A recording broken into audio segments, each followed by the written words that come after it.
La doctora Aida tiene el doctorado en Sagradas Escrituras con una especialidad en las Sagradas Escrituras hebreas. Hemos tenido la gracia y la dicha de tenerla en varias ocasiones en nuestro instituto cuando comenzábamos este presencial acá en el Catholic Theological Union en Chicago. Y desde entonces nos ha ido acompañando. Ella es una de las voces que ha estado empleando mucho la teología mujerista o el acercamiento mujerista, releer la Biblia desde la experiencia de la mujer, pero desde la experiencia de la mujer también que tiene estas a veces otros grados de discriminación por ser latina, ¿verdad? Ujú. Entonces pertenece a varios consejos, es editora de un comentarios que se llaman acá de la sabiduría, que son un comentario muy importante porque hace una relectura a cada libro de la Biblia. Ella es editora de ahí. Y también está en varias organizaciones, entre ellas está en la Sociedad Bíblica de Literatura, que es la más grande y la más respetada aquí en Estados Unidos. Actualmente también ella es maestra de San Anselmo en Boston, ¿verdad, Aida? En, Estoy en Manchester, en Manchester, en UK. Manchester. Está 1 hora al norte de Boston. Ujú. Una hora al norte. Yo quisiera conocer para allá, pero Bueno, no se me tienes que ha venir. ido. Es de los Voy a tener que ir a benedictinos. Muy visitarle. bonito. Dicen Mm, que es muy precioso, sí, sí. sí. Ahora donde estoy yendo es a Nueva York. Ya Ujú. estoy más cerca.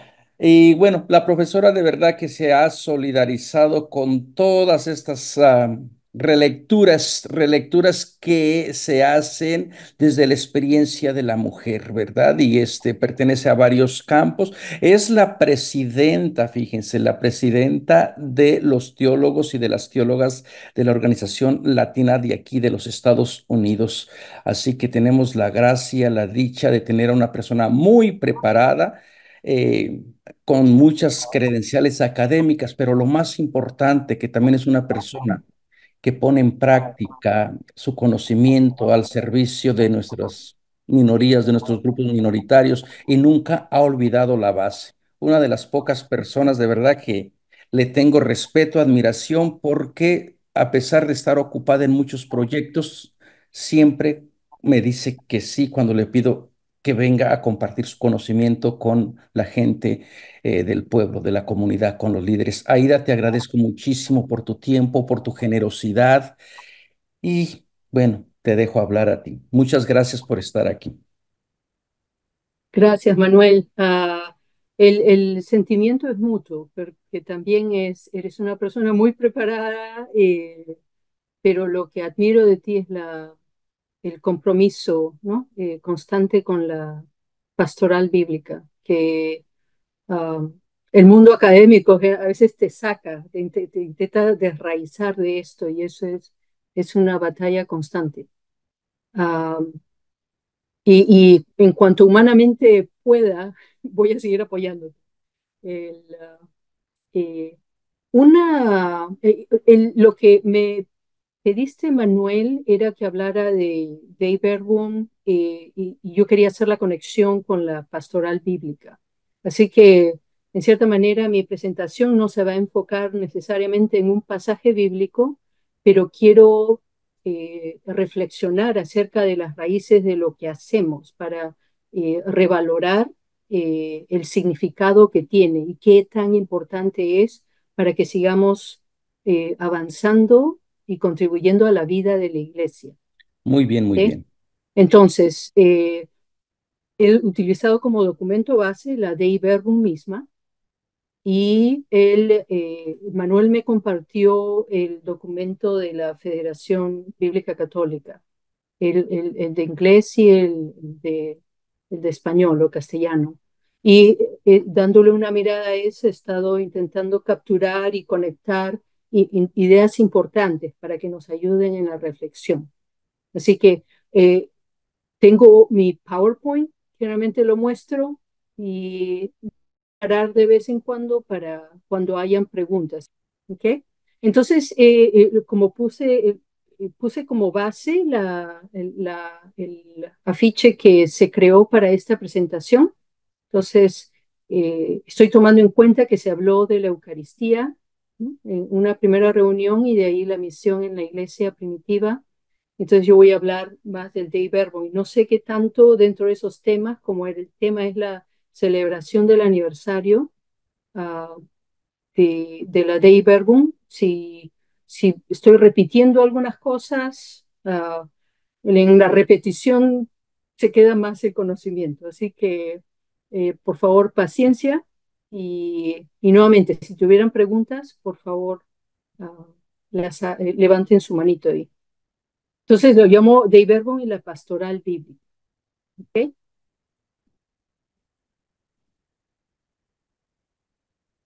Ok. Entonces, cuando hablamos de la Dei Verbum, gente, este es un documento que ha sido parte del Concilio Vaticano II. Eso es algo que de repente ustedes ya están familiarizados con el documento y con los documentos del concilio. Pero esto es lo que estamos celebrando, que ya estamos entrando al, al eh, eh, uy, se me está olvidando, el 60 aniversario. Eh, el ordinal se me está olvidando cómo referirme a los 60 años en el latín, en la numeración. Pero, ok, entonces el concilio comenzó en el 1962 y terminó en el 1965. Entonces, hace unos cuantos años, nosotros estamos en el 2024 y estamos entrando al 2025. Entonces, ahora, especialmente para la Dei Verbum, el documento se cerró en noviembre o fue publicado, aceptado por votación en noviembre del 1965. Entonces estamos en este mes en que vamos a comenzar la entrada a este año de la sexta década, ¿no? Desde que este documento fue publicado. Entonces lo que quiero hacer en lo que es las bases de esta reflexión, quiero hablar un poco del trasfondo histórico, de ahí hablar de la estructura del documento, que tiene un proemio como una introducción y 6 capítulos. Y de ahí intentar hacer la conexión de unos pasajes centrales dentro del documento de Dei Verbum y hacer la conexión a la pastoral bíblica o a la animación bíblica pastoral, que es la ABP. No sé qué tan familiarizados están con el documento que Manuel compartió conmigo de la Federación Bíblica Católica, pero si no lo han leído, es un documento excelente y está intentado capturar unas ideas centrales. Y si nos da tiempo al final, quisiera hablar un poquito del Salmo 33 que aparece en este documento de la Federación Bíblica Católica. Entonces, comencemos con lo que es el trasfondo histórico. Entonces, el documento. En lo que es histórico, vamos a retroceder los 60 años desde que se dio la culminación ya del Vaticano II. Y como pueden ver, añado una información más aquí que ha sido el 21º concilio ecuménico. Ecuménico viene de la raíz griega oikumene, que significa todo el mundo habitado. Entonces es un concilio mundial o universal, en que en la Iglesia Católica el Papa llama a todos los obispos a que se reúnan en un lugar. Entonces, todos los obispos del mundo, entonces es un concilio ecuménico, un concilio universal. Ahora, la Dei Verbum es una dogmática sobre la divina revelación. Dei Verbum es el latín que significa la palabra de Dios, ¿no? En referencia a las escrituras, pero enfocándolo en el marco más grande, que es en el entendimiento de la divina revelación. Ahora, constitución es una palabra que estamos acostumbradas a escuchar más, quizás en contextos políticos, ¿no? Países tienen su constitución. Realmente estas constituciones son como leyes principales que reflejan la identidad de, de un país. Ah, organizaciones también tienen constituciones, instituciones tienen constituciones. Ahora, dogmática. Dogmática viene de la palabra dogma, su etimología, y dogma significa enseñanza. Entonces, y más refiriéndose a una enseñanza oficial. Entonces, es una constitución dogmática, una constitución que trae ahora estas enseñanzas oficiales que son parte de este documento importante que ha salido del del Concilio Vaticano II y que es acerca de la divina revelación. Ahora, se llama el Concilio Vaticano II. Generalmente los concilios ecuménicos toman el nombre del lugar en el que se realiza. En este caso, por eso tienen la imagen en la izquierda, que es del Vaticano, y en el mapa reconocen la bota, ¿no? De, que es déjenme ver si puedo, reconocen aquí la bota de Italia, ¿no? Y está la ciudad del Vaticano. Entonces, el concilio se realizó en la ciudad del Vaticano, ¿okay? Y entonces es un concilio ecuménico. Ahora, siguiendo el trasfondo histórico, tienen ahí el Concilio Vaticano II, es el 21º concilio ecuménico.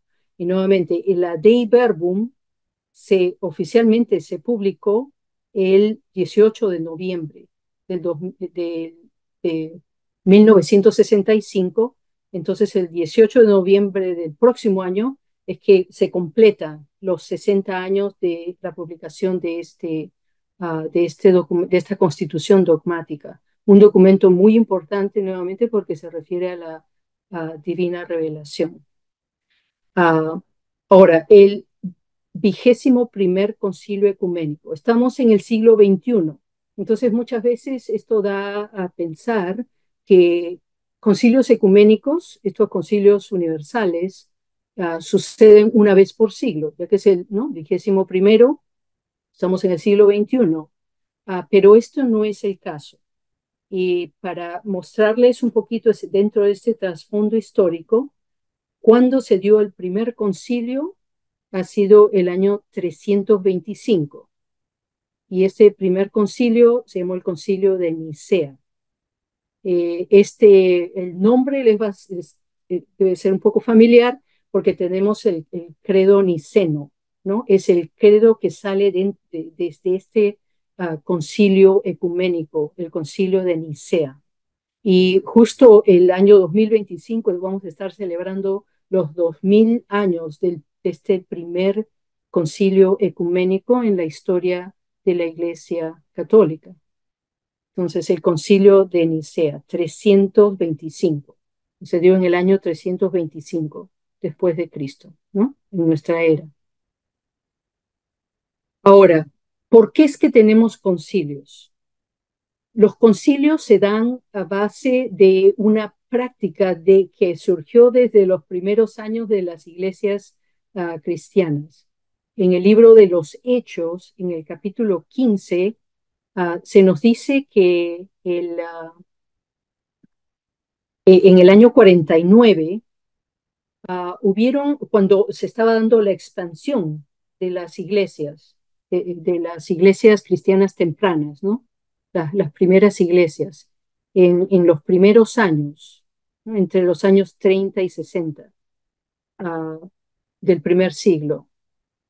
Hubieron ya cuestiones que empezaron a crear problemas en el entendimiento de cuáles eran las enseñanzas oficiales o cuál era el mensaje que tendría que ser el mismo para todas las iglesias cristianas, ¿no? Y este mensaje tuvo que ver con un problema que surgió en, en, en las iglesias y el problema tenía que ver con la circuncisión.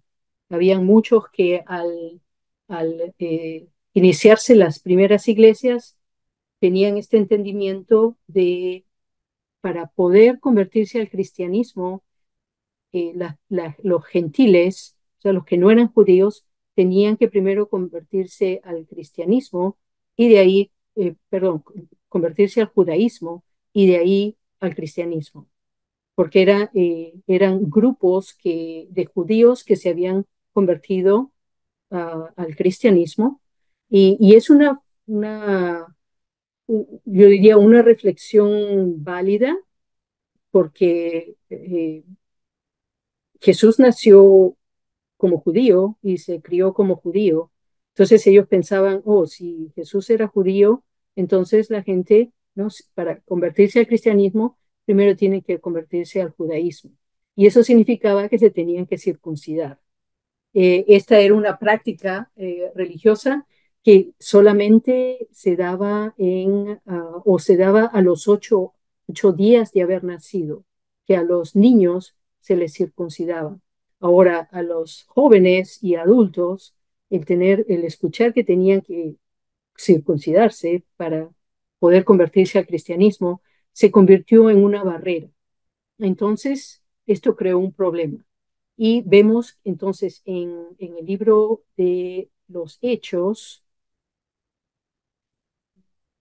esto que el láser no me deja añadir, en el libro de los Hechos, ahí tenemos, comenzando en el versículo 1, solo he seleccionado unos cuantos versículos para tener una idea de qué tan importante fue este momento.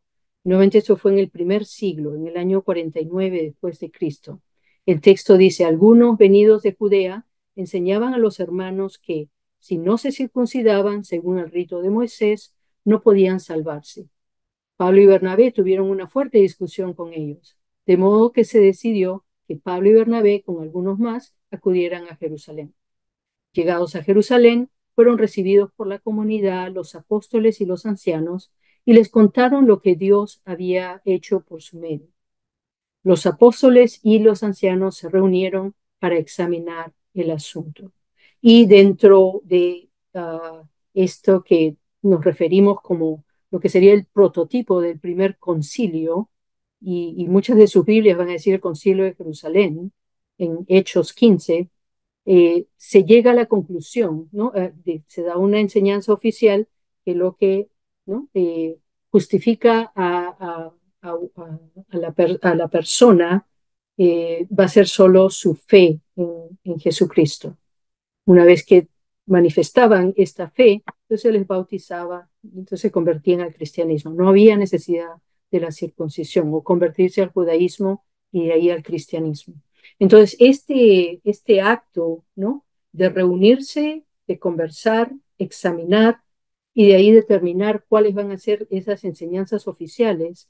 Entonces, este concilio de Jerusalén se convierte en el prototipo de lo que van a ser los concilios ecuménicos en la Iglesia Católica. Ahora, uno se pregunta, ¿por qué, no? Si esto se dio en el año 49, de ahí han sido varios siglos, por lo menos casi 300 años, ¿no? En que recién se da el primer concilio. Entonces, hacerles recordar, y esto de repente lo vieron ya cuando han tenido la presentación acerca de las iglesias cristianas primeras, ¿no? Tempranas, eh, el cristianismo dentro del Imperio Romano no fue una religión aceptada. Ha tomado unos 3 siglos hasta que el emperador Constantino se convierte al cristianismo y entonces en el año 312 en que se convierte, de ahí ya el cristianismo es aceptado, eventualmente se va a convertir en la religión oficial del Imperio Romano. Entonces, no podía haber un concilio antes, pero ahora, ya desde que el cristianismo es aceptado, entonces se va a dar el primer concilio, y es el concilio de Nicea. Déjenme cerrar y abrir. ¿Alguna pregunta por ahora? ¿Es algo que ya se ha cubierto dentro de estas o las primeras presentaciones o reflexiones? A ver si alguien se manifiesta.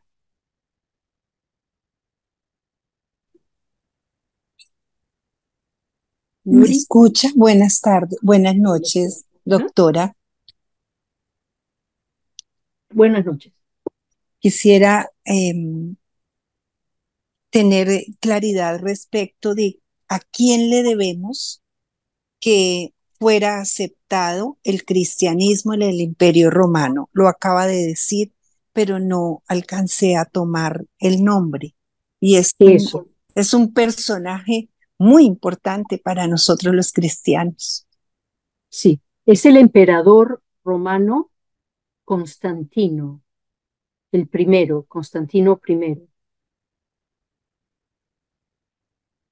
Ahora, y él fue el que, ¿no? Apoyó a que se diera este primer concilio. Ah, pero, o sea, él estuvo presente en la apertura del concilio, de ese primer concilio de Nicea, pero el que presidió el concilio fue el Papa Silvestre. ¿Ok? Pero ha sido el emperador Constantino que tuvo un sueño. Bueno, primero vio en el cielo una cruz y también tuvo un sueño que esa cruz, si, o lo interpretó como que Cristo o Jesucristo estaba de su lado y que por eso uh, venció o ganó en una batalla.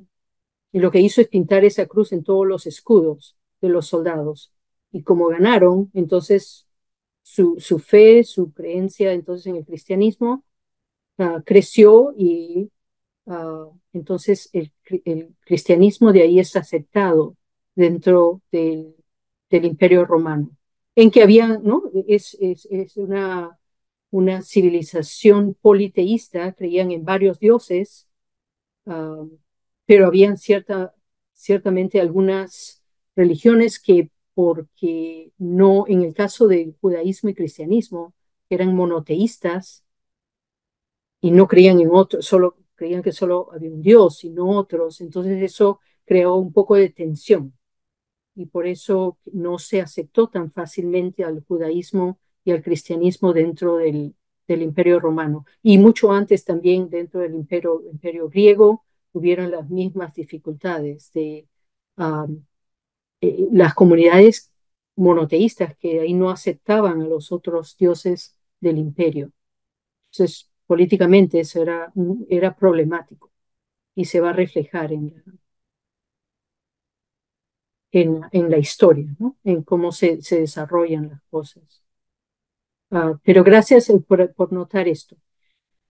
Entonces tenemos que el primer concilio ecuménico fue el concilio de Nicea. Nuevamente, el próximo año van a escuchar bastante acerca del concilio de Nicea, porque en muchos lugares se está celebrando, se va a reflexionar en los 2000 años de este concilio, en que se sale de ese concilio el credo niceno, que es el que uh, decimos en las misas, ¿no? A ver, déjenme avanzar ahora un poquito.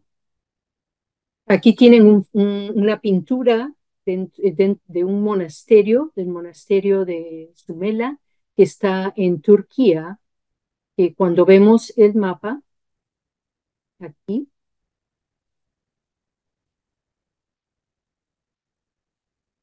esta es una imagen, ¿no? Ilustración de cómo se vio o se entendió el concilio de Nicea. Y nuevamente los concilios toman el nombre del lugar en que el concilio se da. En este caso, Asia Menor, toda esta área de aquí, reconocen ahora la bota aquí, que es Italia, y ahí está Roma, ¿no? Esta es Grecia, y esta en los tiempos antiguos se llamaba Asia Menor, y ahora esto es Turquía, y ahí es donde encontramos la ciudad de Nicea, que es donde se dio este primer concilio ecuménico. Entonces, es parte de este trasfondo histórico, cositas para aprender o darnos una idea de lo que sucedió. Y sigo con el contexto histórico, porque quiero aclarar esta idea de la importancia de los concilios ecuménicos, porque está nuevamente esta idea de que de repente estos se dan seguidamente, se va a dar uno cada siglo, pero vamos a ver que este no es el caso. El concilio, tenemos el concilio, sabemos ahora, el primer concilio fue el concilio de Nicea, ¿no? El concilio Vaticano II es el 21º. El 20º concilio va a ser el concilio Vaticano I y el concilio que lo presidió, el 19º, fue el concilio de Trento. Ahora, los años. Quiero que noten aquí el concilio Vaticano II, 1962 al 65, el concilio Vaticano I, del 1869 al 1870, y de ahí el concilio de Trento. Noten la diferencia, ¿no? Cronológica e histórica. Se dio en los 1500. Y este es el 19º, el 20º, y de ahí Vaticano II va a ser el 21º. Entonces, tienen estas imágenes que he añadido aquí en conexión a estos dos concilios previos. Y es que, como se dio en el prototipo, que hablamos del concilio de Jerusalén, es cuando surgen uh, problemas en que se necesitan nuevas guías, nuevas direcciones, o hay prácticas que ya no, que necesitan renovarse porque ya no responden como a los tiempos, que papas deciden llamar a los concilios. Entonces, no todos los papas han llamado a un concilio. Generalmente llaman cuando hay la necesidad de analizar qué es lo que está sucediendo y determinar cuáles van a ser las enseñanzas oficiales de ahí en adelante, hasta que se dé el siguiente concilio, que no se sabe cuándo va a ser. Entonces, importante entender el trasfondo histórico de los concilios, porque nos van a ayudar a entender qué tanto valor y responsabilidad se han tenido en los concilios del saber, ¿no? Que las enseñanzas oficiales que se van a dar, está la responsabilidad de saber que son los cambios que se van a dar hasta que se dé un siguiente concilio, que no se sabe cuándo será. El concilio de Trento, por ejemplo, estuvo afrontando lo que fue la reforma protestante en los 1500, ¿no? Y de ahí el concilio Vaticano I, un poco tardío, porque el modernismo comenzó como 3 siglos antes, esta separación entre razón y fe, y considerar lo que es fe como algo irracional y que no podía probarse a través de los métodos científicos. Entonces, la Iglesia tomó un buen tiempo hasta sentirse preparada para dar una respuesta y más direcciones, más enseñanzas, ¿no?, oficiales para la Iglesia. Y esto se ha dado en el Concilio Vaticano I, que se dio en los 1869 y 1870.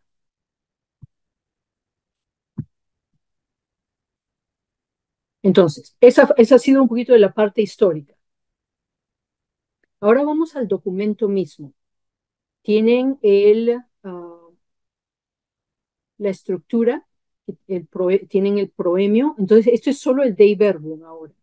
Entonces, ya sabemos la importancia de los concilios, y dentro del concilio, esta constitución dogmática es la más importante, yo diría, del concilio, porque habla de la revelación divina, la revelación de Dios, ¿no?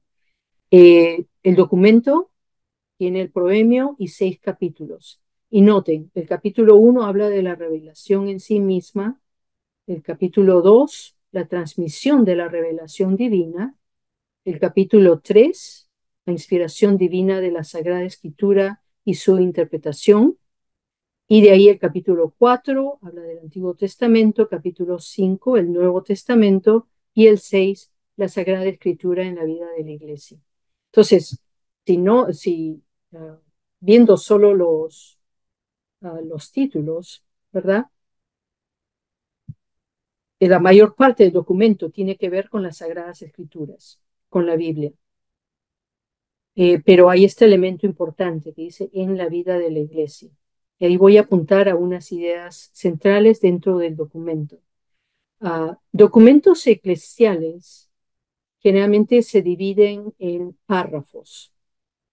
Entonces, cuando uno se refiere y esto es porque el documento o los documentos eclesiales, especialmente los del concilio, van a ser traducidos en varios idiomas.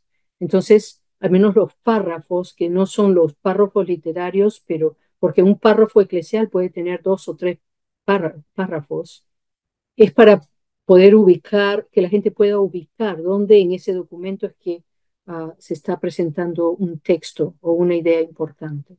Entonces, y lo que yo quiero es que en esta reflexión eh, nos enfoquemos en partes de los párrafos 13, 11 y 12 en el capítulo 3 de la Dei Verbum. Y no es que me haya equivocado en el orden, pero este orden lo he hecho a propósito y voy a explicar por qué. Entonces, el capítulo 3 es la Sagrada Escritura, la inspiración divina y su interpretación. Entonces, tenemos el párrafo 13 que dice, porque las palabras de Dios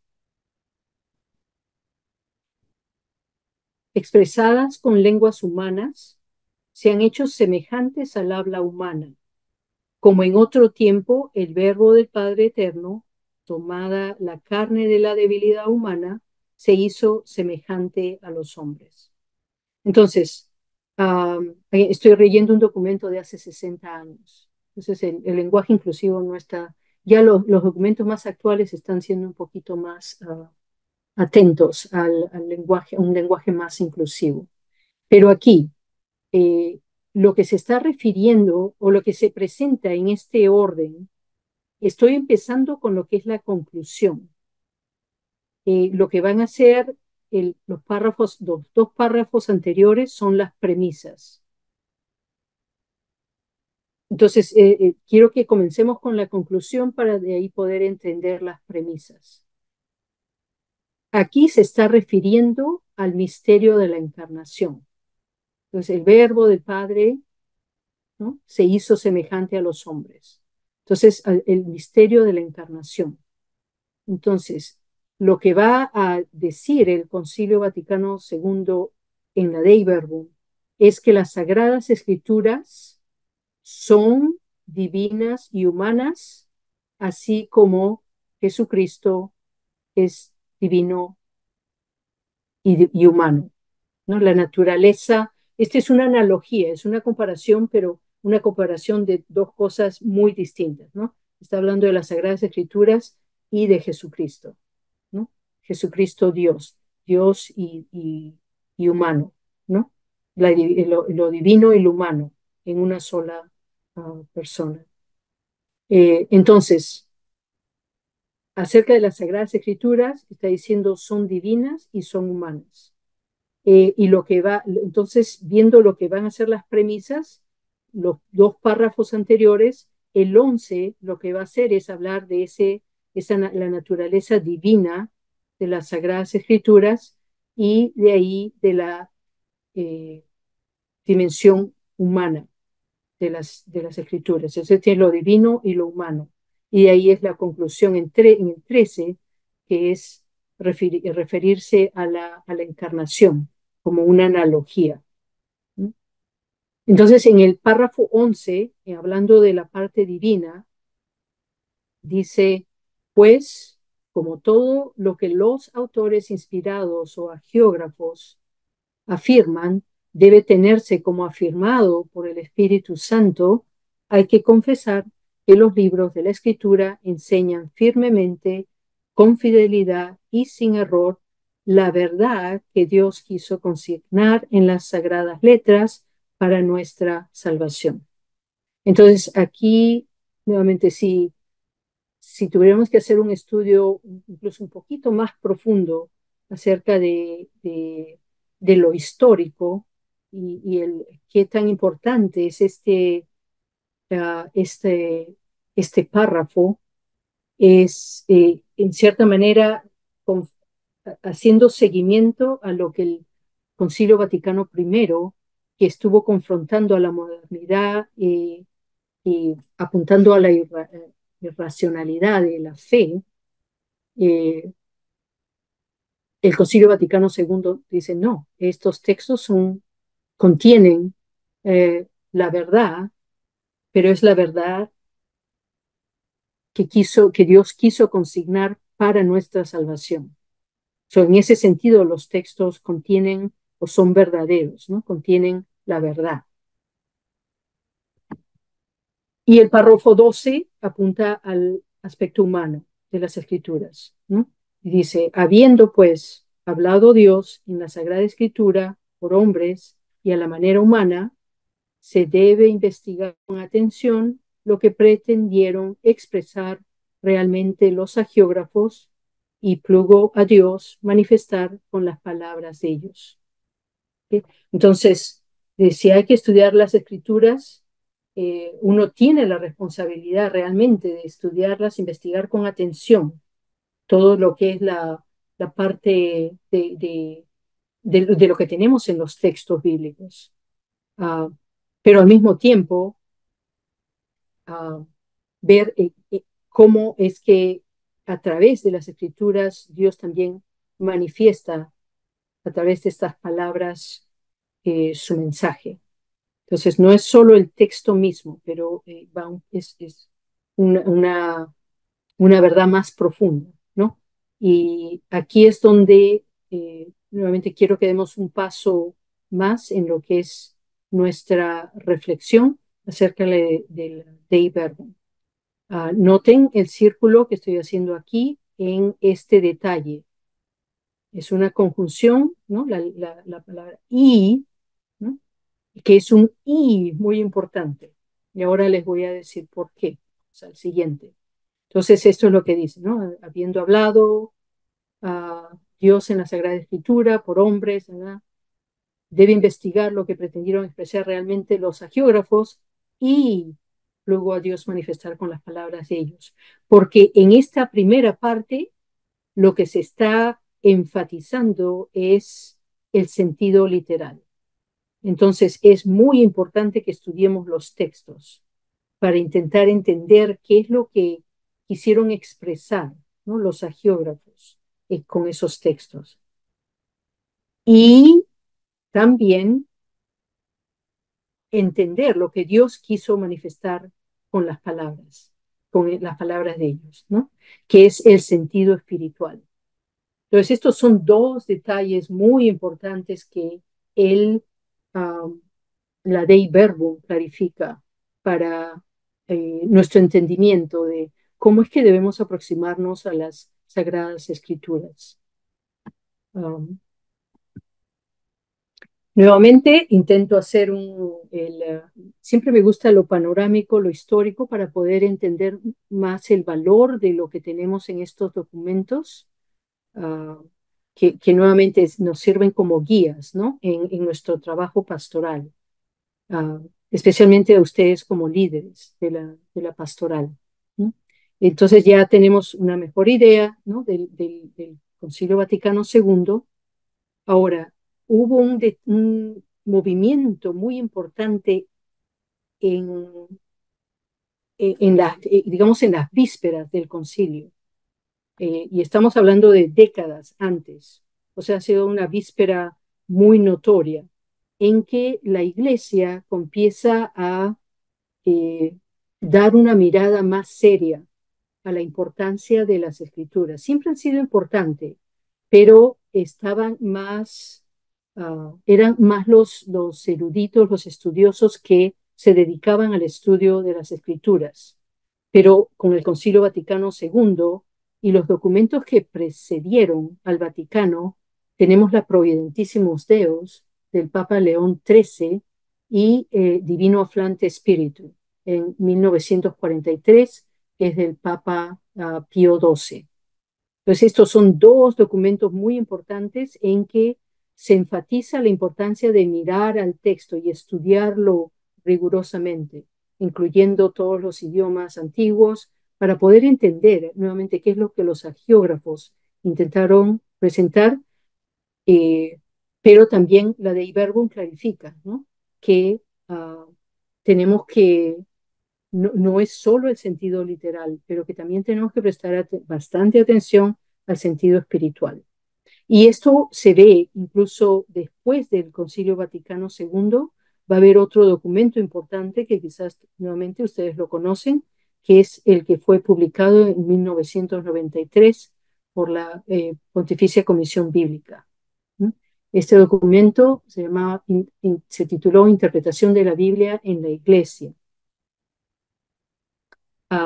Y aquí, en seguimiento de del párrafo 12, ¿no? Vamos a ver cómo este documento es importante también en avanzar el entendimiento de, ok, qué es lo que es este sentido literal llevó y la apertura a la necesidad de estudiar llevó a que la interpretación bíblica católica o los católicos haciendo la interpretación bíblica de estos textos, de ahí tuvieran que aprender y utilizar muchos métodos y aproximaciones, que de ahí empezó a tenerse un sentido de que es algo muy difícil, que parece que solo expertos pueden hacer en el estudio de las escrituras.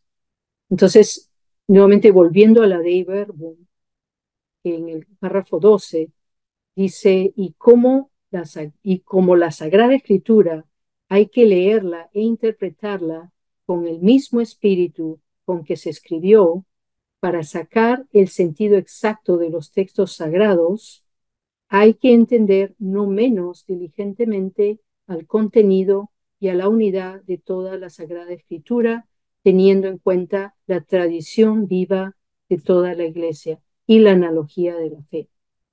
Entonces, eh, en el párrafo anterior, dentro del párrafo 12 de la Dei Verbum, vimos la importancia de la parte humana, pero expande para decir que ¿no? Ese sentido espiritual tiene que ser entendido dentro de la tradición viva de toda la iglesia. Y esto nuevamente se va a enfatizar en el documento del 1993. Nuevamente ese documento se tituló Interpretación de la Biblia en la Iglesia. En el prefacio, el que era entonces el director, el jefe de la Comisión para la Doctrina de la Fe, era el cardenal Ratzinger, que eventualmente fue el Papa Benedicto XVI, ¿no? Y en el prefacio de este documento, él dice que se conozca el significado de la escritura, ese sentido en el que la palabra humana y la palabra de Dios, note nuevamente el y, ¿no? La palabra humana y la palabra de Dios se conjugan en la singularidad de los acontecimientos históricos y en la eternidad de la palabra eterna, contemporánea en todos los tiempos. Es, es, eh, Creo que es una nota muy importante porque nuevamente rescata esta, esta enseñanza importante que aparece en la Dei Verbum. Aquí les quiero pedir un poco de disculpas.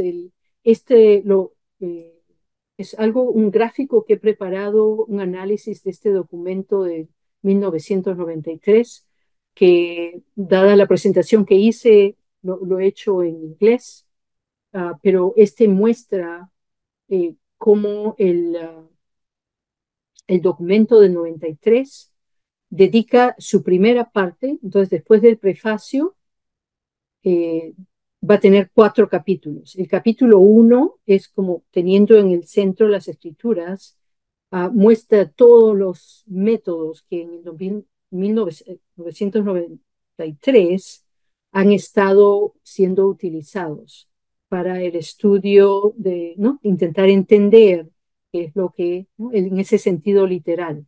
Tenemos todos estos métodos y aproximaciones. En el capítulo 2 habla de las cuestiones hermenéuticas o cuestiones de interpretación. En el capítulo 3 habla de las características de la interpretación católica. Y noten en el capítulo 4 es que hace esta conexión importante a lo que es la vida de la iglesia, porque esta, ¿no? La vida de la iglesia siempre va a ser contemporánea en todos los tiempos, todas las generaciones, de generación en generación. Tenemos la responsabilidad de mantener esa armonía entre estos dos. No es solo el sentido literal, sino también el sentido espiritual. Y noten que en esta última, en el capítulo 4, habla de la lección divina y de la pastoral. Y allí es donde quiero, nuevamente, es uno de los enlaces que quiero hacer en nuestra reflexión de la importancia de la Dei Verbum, uh, porque el documento del 93 hace seguimiento a lo que la Dei Verbum estaba ya apuntando 3 décadas antes. Y ahora quiero, nuevamente, si tienen acceso a este documento, Manuel me lo compartió de la Federación Bíblica Católica, orientaciones de animación bíblica de la pastoral para América Latina y el Caribe, pero creo que estas en general, aunque refleja más lo que se está haciendo en Latinoamérica, es aplicable y creo que es el mismo marco que la pastoral bíblica en general debe seguir. Pero en este documento se habla también o se hace un espacio importante a lo que es la lección divina, pero va a clarificar su conexión y diferenciación de lo que es la pastoral, la animación bíblica pastoral. Y en la página 91, y este material está disponible nuevamente como PDF, lo tienen.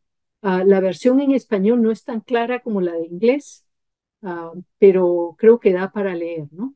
Entonces tienen esta tablita bonita que muestra los pasos de la lección divina, ¿no?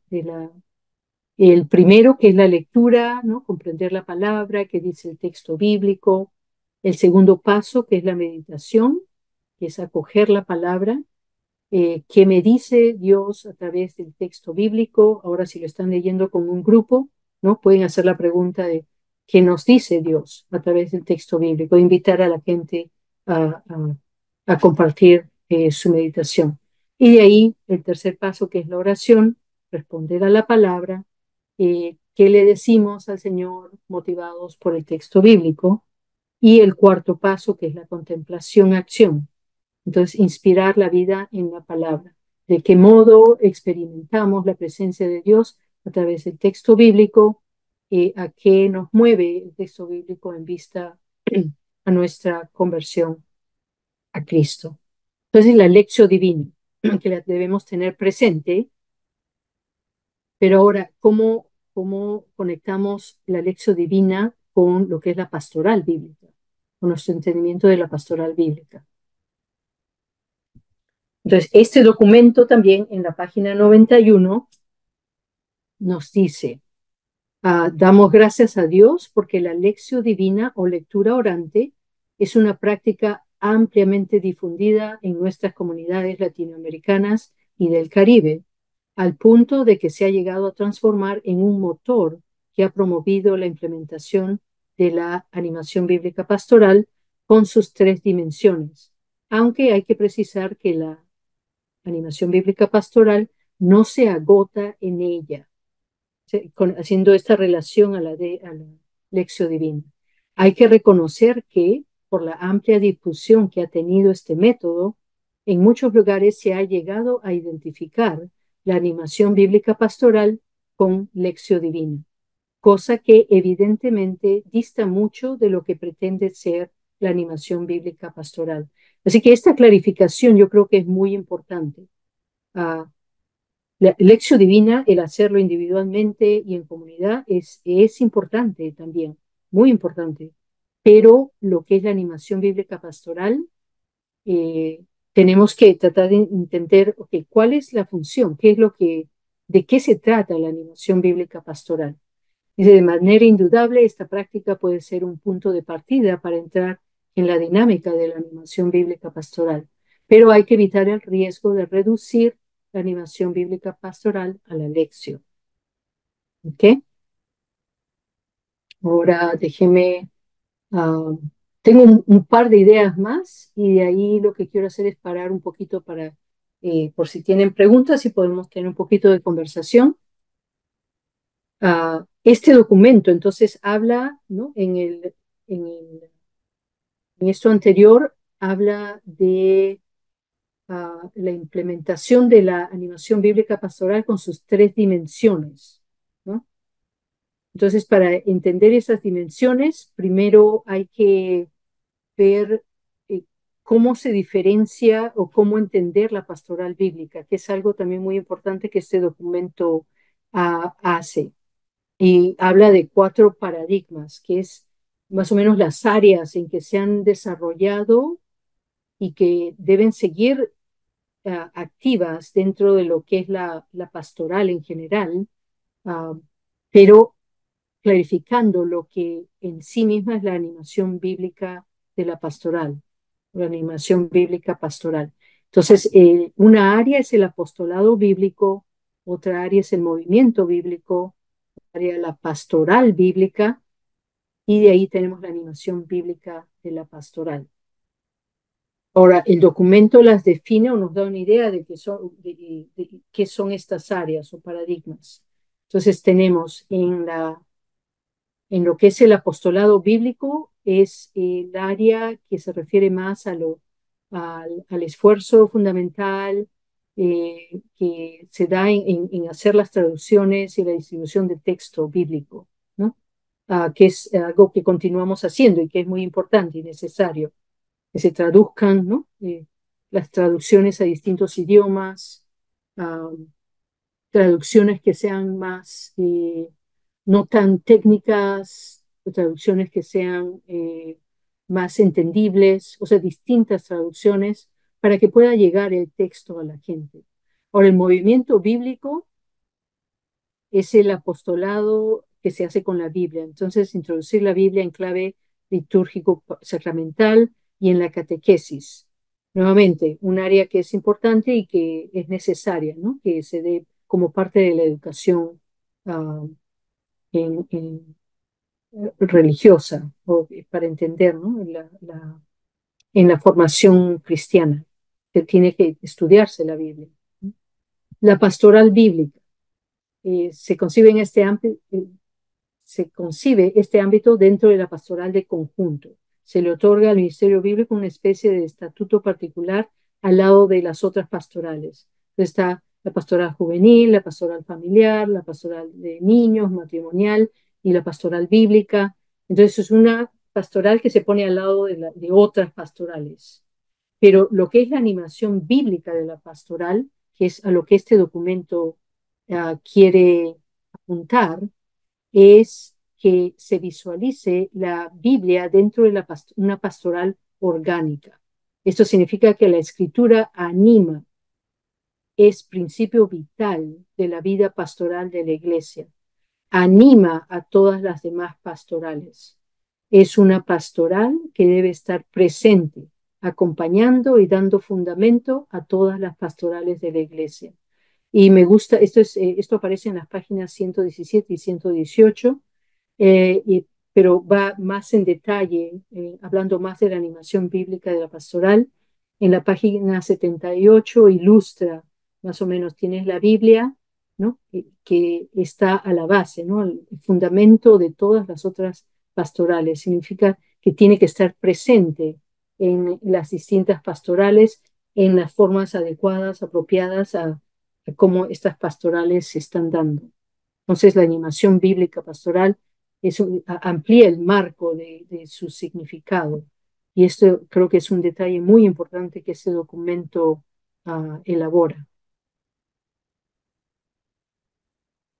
Y ahora, volviéndolo a conectar con la Dei Verbum, Está este otro gráfico que aparece en la página 56 en la versión en español y en la página 53 en la versión en inglés.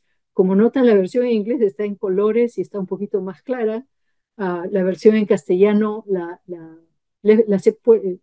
están en juxtaposición, o sea, las he puesto una al lado de las otras. En caso de que no dé mucho para ver en blanco y negro, podemos ver en color.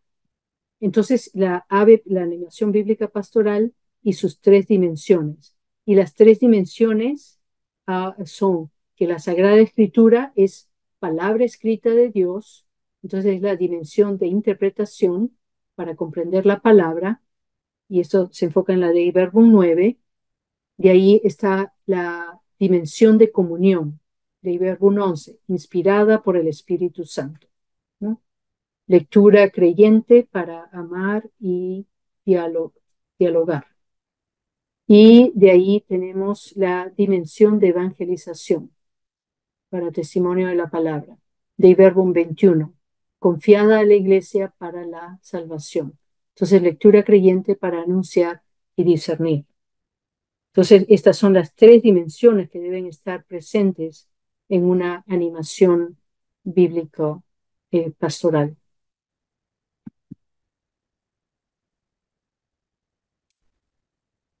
Y vuelvo a la Dei Verbum. En su párrafo final, en el párrafo 26, nos dice, como que pone todo en, en, en, en este texto final. Así pues, con la lectura y el estudio de los libros sagrados, la palabra de Dios se difunda y resplandezca, y el tesoro de la revelación, confiado a la Iglesia, llene más y más los corazones de los hombres. Como la vida de la Iglesia recibe su incremento de la renovación constante del misterio eucarístico, así es de esperar un nuevo impulso de la vida espiritual, de la acrecida veneración de la palabra de Dios que permanece para siempre. O sea, notan muchos detalles y qué bueno que hayan tenido también una presentación de la Eucaristía y de las primeras iglesias, pero notan en el hablar de la revelación, la escritura es central, pero no solo su sentido literal, pero también el sentido espiritual, importantísimo para la vida de la iglesia. Y el documento ahora Ah, creo que lo pongo en lo siguiente, que para hacer un poquito más de seguimiento una vez que veo el Salmo 33. Pero quiero dar un espacio nuevamente para preguntas, un poquito de conversación y ver qué están pensando. Cualquiera puede abrir su pantalla y hacer un comentario, hacer, ¿no? Decir algo, oh, es una idea interesante o algo importante. Ahora, ¿no? Se está Ahora es el clarificando algo. momento. Eso. Vamos a ver, yo creo que esta fue, ninguno de los puntos que trataste los habían tratado anteriormente y yo creo que Qué bueno. esto es muy iluminador porque por lo menos nos da la idea de cómo funciona el concilio, en qué momento se pone, nos pone la Dei Verbum dentro de un contexto. Yo creo que fue muy, muy, muy bueno. ¿Alguien tiene algún comentario, alguna resonancia? Dicen por allá ustedes. ¿El grupo está un poco tímido o cansado? Yo. No. A ver. Agra- Alejandrina. sí, perdón. Sí, perdón. Agradecerle, licenciada o doctora. Bueno, realmente sí, súper explicativo y me hizo entender muchas cosas. Y no sé si solo se da aquí, pero me doy cuenta de que entonces sí nos falta mucho porque todas las pastorales realmente deberían estar centradas en la palabra, ¿verdad? O sea, no solo tener un grupo juvenil que se junta y todo, sino que venir y saber cómo meditar.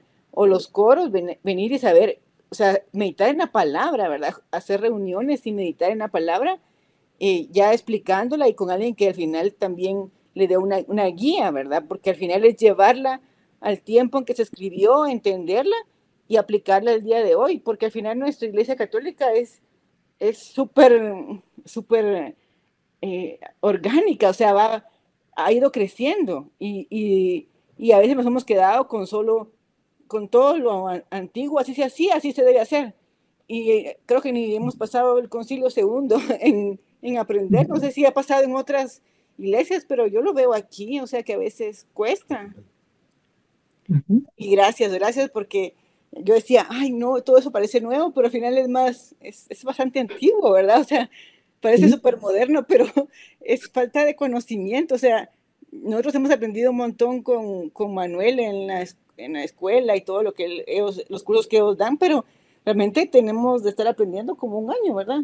O como 2 años. Pero antes yo decía, ay, no, eso no lo dan en la iglesia, pero ahora me doy cuenta que realmente es que uno no quiere crecer, ¿verdad? Se queda con el catecismo de la primera comunión.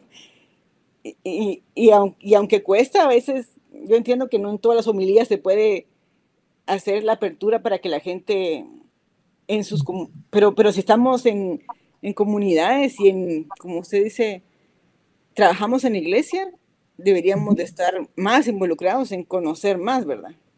Gracias, hoy. Gracias, Alejandra. Ciertamente, gracias a ti. Y Manuel, Por ahí Luz, está a Luz. Luz María Sepúlveda, o no sé si quiera contestar o a Alejandrina, o primero escucha a Luz María Sepúlveda. No, sigamos, lo de Alejandrina fue un buen comentario y buena reflexión. Y eso era lo que esperaba ah, de esta reunión, ¿no? Que dar algunas ideas de lo que está ahí. Como dice Alejandrina, ya no son solo los 60 años de este documento, pero hay mucho más, porque es toda una historia. Y este movimiento de volver a las escrituras, pero cómo lo hacemos es importante, ¿no? Ah, Luz. Buenas noches, doctora Aida. Muchísimas gracias. Realmente que, bueno, yo soy animadora de la diócesis de Cúcuta, un rinconcito en el nororiente colombiano. Tenemos una actividad bastante bien organizada en cuanto a animación bíblica de la pastoral. Hemos trabajado fuertemente en esta tarea y le agradezco muchísimo este repaso excelente que nos ha dado porque menos mal, gracias a Dios, que la grabación queda y después la vamos a poder escuchar, yo creo que 20 veces porque hay que volver a sacar los documentos. Aquí tengo orientaciones, tengo Vaticano II. Esta semana no voy a alcanzar a repasar todo, pero muchas gracias, de verdad que sí, excelente exposición y nos va llevando con su manera tan dulce de hablar, nos va llevando por toda la construcción de esta ABP que queremos tanto y que bueno, ahí estamos trabajando, gracias a Dios. Amén. Amén. Y ciertamente, gracias. Excelente, excelente trabajo. Ah, y por eso yo admiro bastante a Manuel en lo que es la IBICLA, porque es en lo que es esa parte del el sentido literal, ciertamente, ¿no? Va a requerir de nuestro ah, esfuerzo y sacrificio por entender mejor, ¿no? Tener ese contenido, ese trasfondo, pero a la misma vez en nuestra animación tenemos que prestar sentido al sentido espiritual. Y cómo lo hacemos, ustedes tienen muchísima más experiencia y, como decimos, expertise, porque la academia a mí me ha retirado un poco de lo que es el trabajo con las comunidades, ¿no? Que lo que hice de muy joven. Yo soy originalmente de Perú y lo que me llevó a estudiar la teología y la Biblia fue la pastoral juvenil, que la hice por muchos años. Y, pero esta es una forma de hacer pastoral bíblica, o la animación de la pastoral bíblica. Así que gracias por su atención. Manuel, ¿comentarios adicionales o otros? No, no sé si tengan alguna otra pregunta, pero bueno, a mí me da mucho gusto, por ejemplo, que ya ustedes estén dando cuenta de la importancia de la Biblia. Por ejemplo, el comentario de Alejandrina, de decir, bueno, cuando lleguemos a una comunidad y que la gente de verdad exprese y estos sentimientos, para mí va a señal de que ya hemos avanzado. La gente se conforma, pues lamentablemente podemos sobrevivir sin la Biblia y como que no pasa nada, ¿no? Pero ya cuando la gente dice, no, aquí necesitamos que en que estamos nosotros en el IBICLA, una parte académica, pero la otra parte ahorita andamos con Adviento, con retiro, que con esto y que con lo otro. Porque tiene que ser, tenemos que vender esta idea de que la pastoral bíblica, la animación bíblica, tiene que ser el eje de todos los diferentes ministerios. Pero para esto necesitamos gente como ustedes, como Gis. Yo sé que en Cúcuta, allá en lo que hablaba la hermana Luz, allá son muy fuertes, están muy fuertes metidos con la federación y están muy organizados. Pero como que cada comunidad tiene diferentes recorridos, diferentes experiencias. Y yo creo que esto es lo bonito cuando ya compartimos, ¿verdad? No sé si alguien tenga más, alguna otra resonancia, alguna otra pregunta.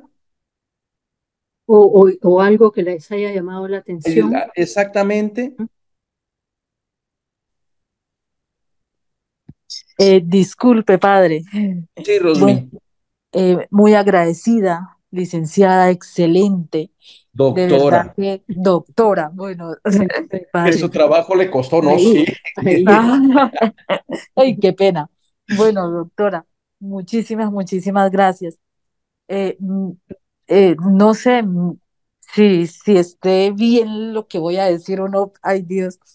Escuchándola a usted y a la otra compañera, eh, tantos años de esta Dave Verbum, no sé ahí cuál será el compromiso, me atrevo a decir que con los sacerdotes, para que ellos a través de todo este conocimiento y este enriquecimiento que nos dan a través de este documento, ¿por qué no se hace presente en los diferentes grupos que hay dentro de la misma parroquia? O sea, siempre me he preguntado esto, ¿por qué no funciona como debería de funcionar? Gracias. Ujú. Bueno, Rosmi. Manuel, eso te lo dejo a ti. No, no, yo estaba Es la pensando. formación de los Sí, la sacerdotes. formación, de verdad que sí. Mira, yo la verdad, yo comencé cuando terminé los estudios, comencé de verdad entregado allí en Catholic Theological Union con los futuros seminaristas. Y yo te admiro, de verdad, yo admiro a todos los que se han dedicado a la academia y todo. Mi desilusión fue porque la gente, tú les pides un artículo que salió algo más importante cuando tú preparabas tu sílabus y le pides a los seminaristas que esa es su única obligación estudiar. No tienen otra obligación más que estudiar. Tres clases que son, bueno, vamos a poner 6 horas al día. Y les pedías un artículo más, sé que te meten a esa demanda. Entonces dije, no, esto no, esto lo ven como negocio, aquí vienen para hacer carrera, aquí vienen Y en el otro lado tenía yo en las tardes a los trabajadores que se han levantado a las 5 de la madrugada, que vienen muchos de ellos sin comer, y llegaban a las clases que yo les daba a ellos, allí en el mismo salón. Entonces dije, al final del día, no, yo creo que yo valoro más el trabajo de este hermano, de esta hermana que quiere trabajar, que quiere aprender, que ha dejado otras prioridades. Y yo creo que hay un gran desconocimiento, Rosmi, también de los hermanos sacerdotes, la verdad, lamentablemente. Ni ellos mismos, yo creo que han leído la Dei Verbum. Y si no la han leído, porque leer la Dei Verbum pues no les va a dar dinero, ¿verdad? A veces no va a traer. Entonces es más atractivo a veces hacer otros ministerios. Y se han olvidado, ¿se acuerdan que hablaba el padre John de bueno, la Dei Verbum habla de la mesa de la palabra? Hemos enfatizado más la mesa del pan y la mesa de la palabra quedó así, sin patas.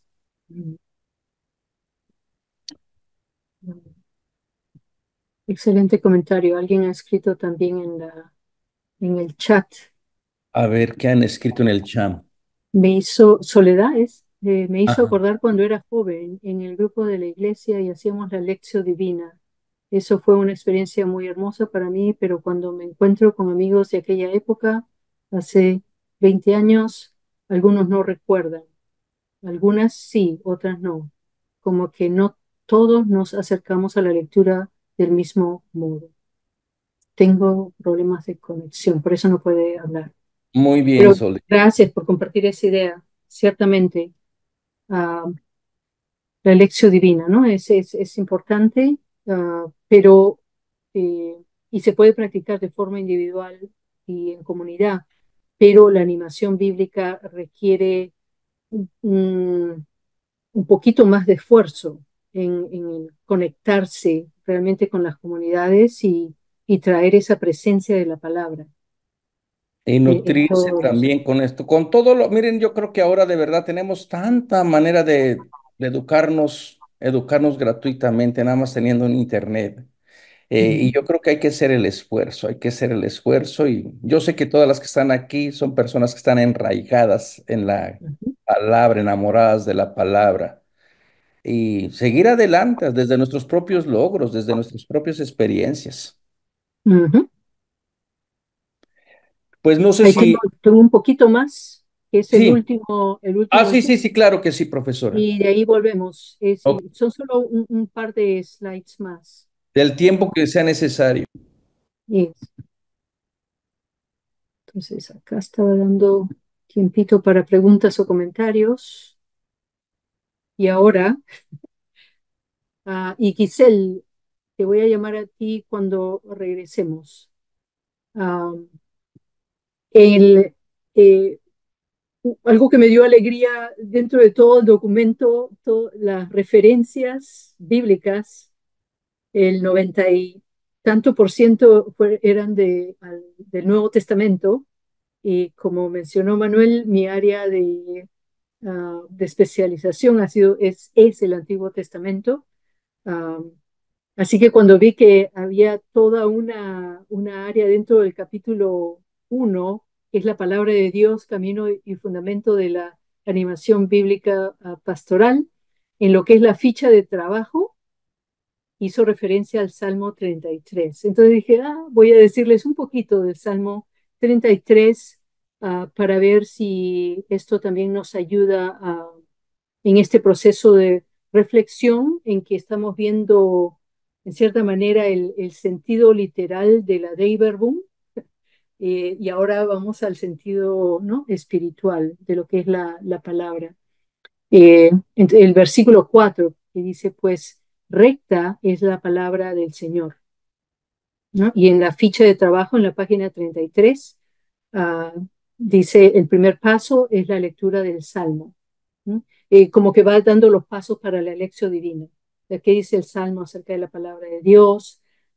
Entonces, traer un poco de información. Y creo que esto es posible también dentro de la misma lección divina, dejar, hacer una primera lectura y escuchar qué es lo que la gente, el grupo, ¿no?, entiende en la lectura del Salmo, pero ustedes pueden también traer información en lo que es el sentido literal, ¿no?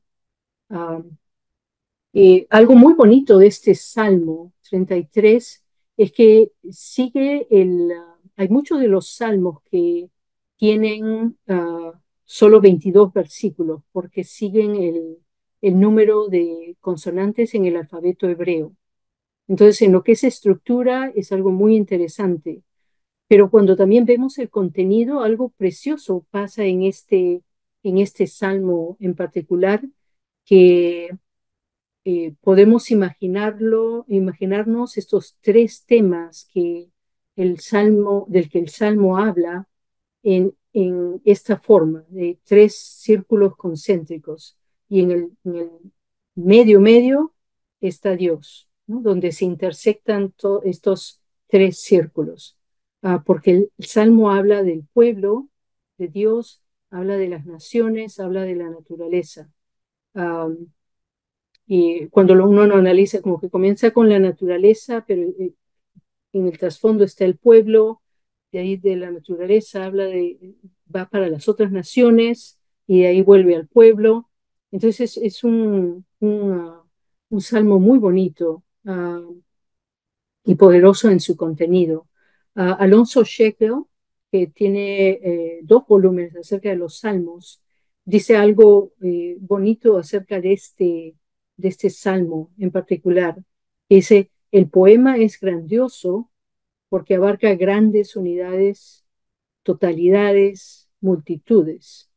Lo abarca Dios con su acción diferenciada y al poeta le toca reconocerlo y cantarlo.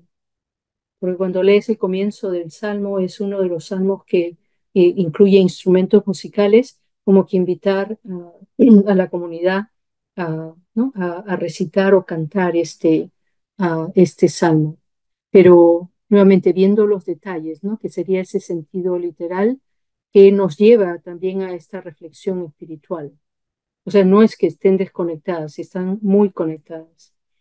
Otra parte del Salmo conectada a ese versículo 4 que dice, recta es la palabra del Señor o la palabra de Yahvé, que es lo que tenemos en el hebreo, uh, lo que sigue, ¿no? Es toda su obra fundada en la verdad. Y el versículo 5, Él ama la rectitud y la justicia. La misericordia del Señor o la misericordia de Yahvé llena la tierra.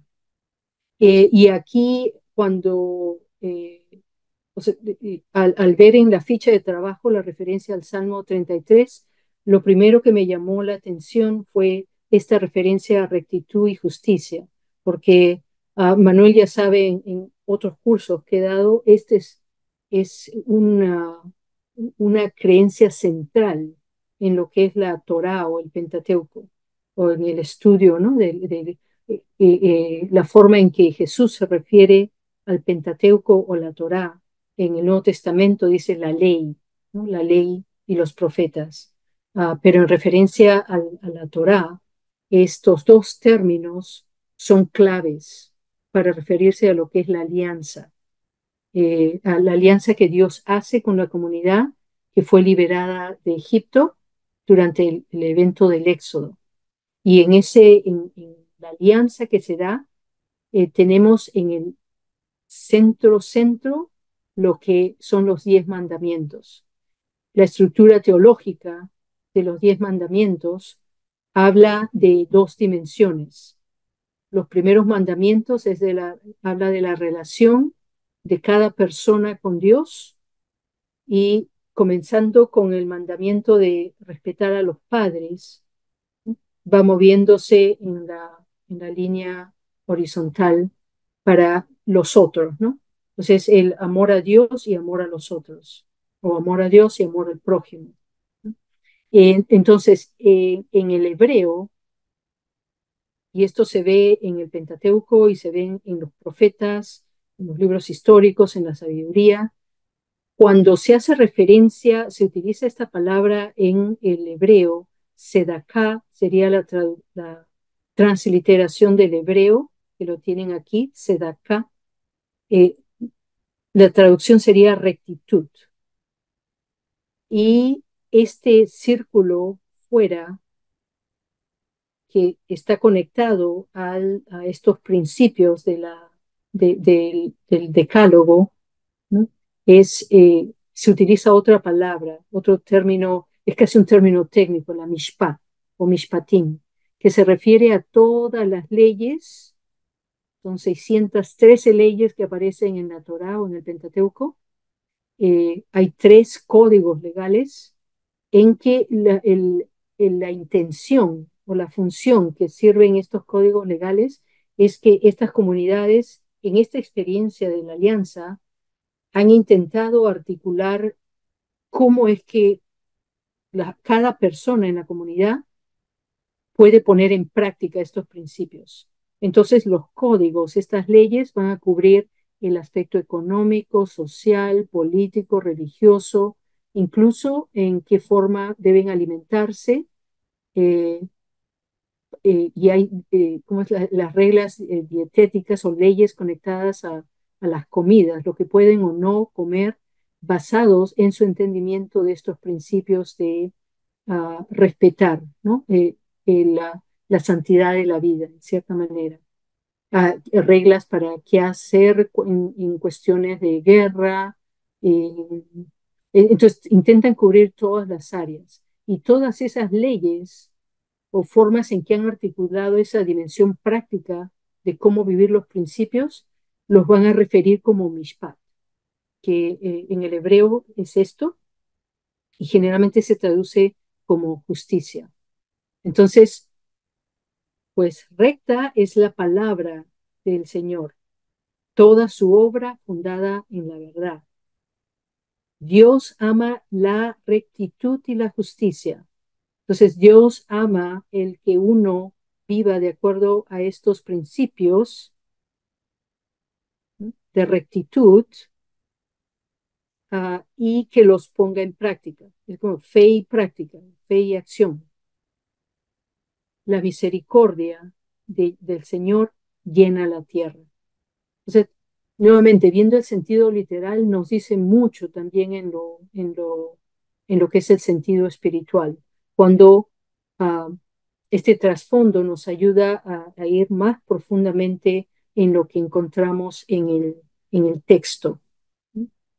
Y ahora quiero volver al documento que Manuel compartió conmigo, ah, en la página 112.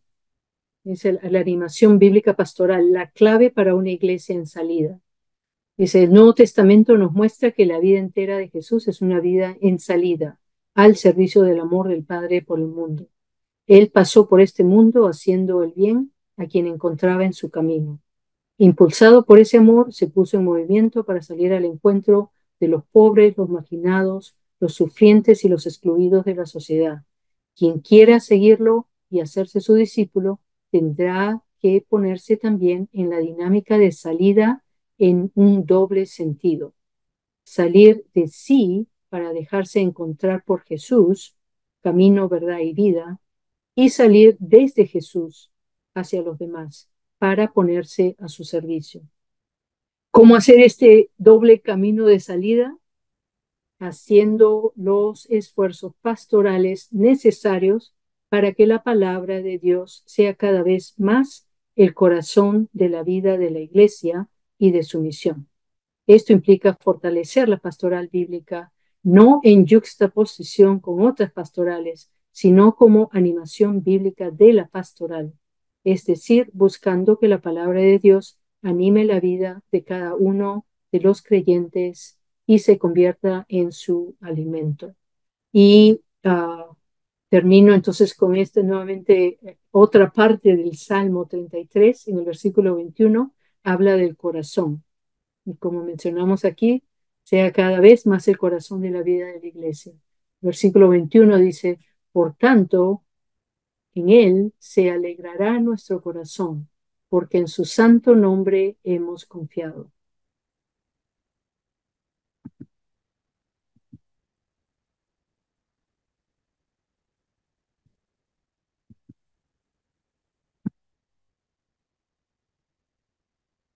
Ahora sí, Giselle,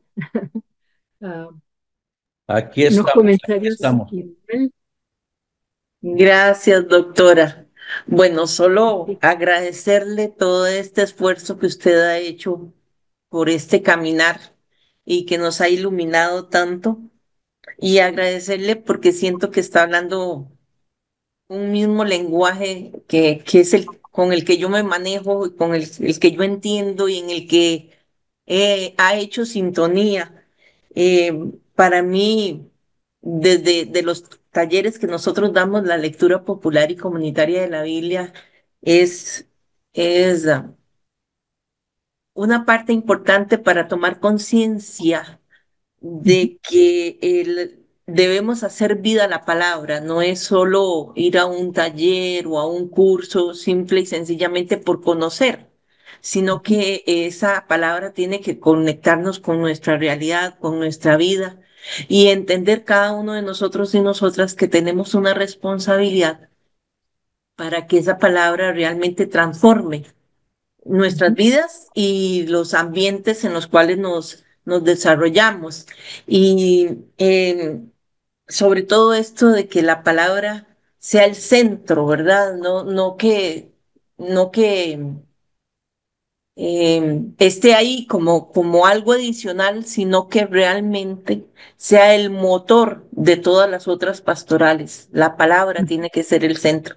Y hablo también como claretiana, desde el carisma ujú. claretiano, ¿verdad? Claret, que para él la palabra fue el centro y también esa palabra había que llevarla a todos los lugares, no solo dentro de la iglesia como estructura, sino afuera, en la vida, donde está la palabra, animada por esas situaciones que están pasando y en las cuales tenemos que comprometernos con penetrarnos y ser parte, pues, de esa transformación. Así que muchísimas gracias y ojalá que todo esto que estamos aprendiendo aquí lo podamos llevar a nuestras comunidades y podamos aportar de lo poquito que vayamos aprendiendo, ¿verdad? No que se nos quede aquí como un conocimiento intelectual, sino que podamos hacer la vida y podamos ir abriendo camino sinodal, como dice el Papa. Ujú, Así que ujú. muchísimas gracias. No, gracias. Poco a poco, pasito a paso. Y, eh, y gracias a Manuel y en cada una de sus comunidades los esfuerzos que puedan hacer para avanzar ¿no? La pastoral bíblica o la animación de la pastoral bíblica va a ser muy importante. Pero nuevamente va a requerir un poquito de esfuerzo también, pero está esa parte personal también de cómo vivimos esa palabra, ¿no? Y cuanto más la entiendes, más te desafía, ¿ya? Um, ¿Alguna persona tenga alguna otra resonancia, comentario, algo que se lleven? desde Carmen Chile. Gloria, hay un comentario, creo que dice, muchas gracias por la exponencia, saludos de Chile.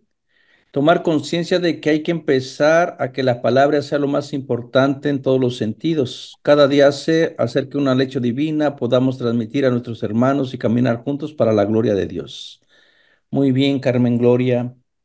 Alejandrina, Buenas noches, ahora es Fabio, soy su ahora es esposo. Fabio. Muy bien. Sí, gracias, muy amable, muchas gracias. Bastante enriquecedor el tema. Me quedo con todo, solo agregaría un punto, tal vez en lo personal, ¿verdad? Es también tener el valor de empezar a hablar de esto, no solo en nuestras comunidades, sino también con las personas cercanas. Nosotros tenemos la oportunidad de estar en dos parroquias por cuestiones de que el Señor nos ha llevado. En una tenemos un sacerdote que sí, voy a decir así, educa mucho a su congregación y otro que lo deja a que lo hagan las personas, pero sin mayor dirección. Eh, ya hemos empezado, realmente, como decía Alejandra, tenemos como unos 2 años de escuchar al padre Manuel y a otras personas que también nos han sumado mucho en el conocimiento y hay un choque cuando uno empieza a decir, mira, pero es que la iglesia hace años dice tal cosa y la gente se resiente, se resiste. Entonces, a veces uno se queda así en un grupo donde hay 10 12 personas y las 10 12 se nos dicen, no, nada que ver, pero es tener ahorita más herramientas, más certeza con el conocimiento y sobre todo el valor de seguir diciendo lo que es, ¿verdad? Con eso, además de toda la información y todo el conocimiento que nos compartió, doctora, pues yo me quedo con eso, para mí un compromiso de tener el valor de decirlo y de defenderlo. Así es, muchas gracias. Muchas gracias, Fabio. Gracias. Gracias por su fidelidad a la palabra, ¿verdad? Esta apertura de querer aprender y compartirlo con sus comunidades. Sí, que no es tarea fácil. Ah, Incluso en mis tiempos, haciendo pastoral juvenil, estoy hablando de hace unas décadas. Ah, pero nuevamente, el Papa Francisco dijo a una comunidad en Argentina, una comunidad de jóvenes, creo que fue, que dijo que estamos viviendo en una era distinta, ha habido un cambio de época No tanto que estos son tiempos distintos, es que ha habido un cambio de época, porque lo que funcionaba antes ya no funciona, ya no da respuesta a lo que son estas nuevas realidades que tenemos, que ese es un desafío que también nos viene a nuestra reflexión de lo que es la animación bíblica pastoral, porque es como hablar en un idioma distinto para intentar hacer que la gente entienda todo esto que nos viene de la tradición con T mayúscula, ¿no? De, ah, es una tradición rica de la iglesia ah, como comunidad, que por siglos, ¿no? Ha pasado, pero ya hay esa desconexión. Entonces, ¿cómo intentar a- a- apoyar a nuestras comunidades para que nuevamente se reconecten? Tenemos que ser creativos, creativas y ver en qué forma podemos hacer eso. Quizás ya los modelos que usábamos antes no necesariamente funcionan para todos, todas, todes. Estamos en una época distinta. Eh, Gracias por la paciencia, ah, por escuchar. Me alegra que se haya grabado para que puedan visitar nuevamente el video y tomar notas si necesitan. Y fui muy rápido, no sé. Ah, pero Manuel, No, mi, tenemos mucho. Félix, ¿nos puedes decir cuánta gente hay registrada que después ven el video? Después ven el video, tenemos como, no sé cuánta gente habrá, 800. como ay, 800 gente, sí, y Dios mío, después uno lo puede ver porque ya lo ve en el YouTube y ya van que ya van 1000, que ya van tantos, porque ya después lo ven el video. Así que todo esto, gracias a Dios por los medios, va llegando poco a poquito, vamos creando esta cultura bíblica de animación bíblica. A mí el reto, cuando, aunque ya nos demos cuenta, aunque lo diga el Papa, que hay modelos que no funcionan, la gente quiere hacer que los modelos funcionen y ahí están y tienen mucha gente, tienen miles y miles y esos no son nada tímidos para callarte la boca. Así que Fabio, a veces uno se va a enfrentar con los sanedrines, con los maestros de la ley. Pero bueno, yo creo que el amor, la caridad lo va a tener que vencer. Toda esta apertura de decir, esto es lo que la iglesia nos está pidiendo ahora y bueno, seguir adelante, haciendo nuestra tarea poco a poquito. eso. Y gracias, Manuel, por tu liderazgo en esto y poder, ¿no? Juntar estas comunidades, estas audiencias que no siguen comprometidas y tenemos que encontrar la mejor forma de avanzar. Yo Es, creo que, yo creo que nosotros hemos encontrado un huequito en América Latina de mucha gente que sabe, que se da cuenta que ya no hay necesidad que les digamos que no está funcionando algo dentro de la iglesia. Y ya anda buscando, no sabe exactamente qué es lo que no funciona, pero anda buscando no el mismo discurso, no la misma metodología, anda buscando algo. Y como que el Ibicla ha llegado allí y bueno, con luces, con sombras, con mucho amor, con mucho cariño tratamos de proveerles estos cursos, pues por lo menos que nos demos cuenta para dónde va la palabra de Dios. eso. Así que si no hay Ah, nada más, eso. Aida, te agradezco enormemente tu trabajo que haces también desde la academia y también por estar con el corazón en nuestras luchas y por tu tiempo, por tu generosidad de ayudarnos, de verdad que te lo agradezco mucho. Yo sé que tienes muchísimas cosas que hacer y gracias por haber hecho este espacio el día de hoy y el día del jueves en inglés y de verdad que el Miércoles, miércoles. miércoles. Sí, es que el miércoles estoy viajando para Seattle. Voy a visitar, por el amor a la palabra, visitar a los hermanos de los estudiantes de Seattle allá. Y de verdad que va a ser un encuentro muy bueno, pero gracias, Aida, y gracias a ustedes por seguir Eso, por estos caminos de la palabra. Y bueno, va a quedar grabado para toda la gente y no nos queda más que darle las gracias y despedirnos. eso. Ok, Brazos, cuídense. pidan mucho por las elecciones de mañana, que yo estoy con Sí, el Jesús en la boca. Ay, Dios mío. Mándenos la buena energía. muy bien, eso.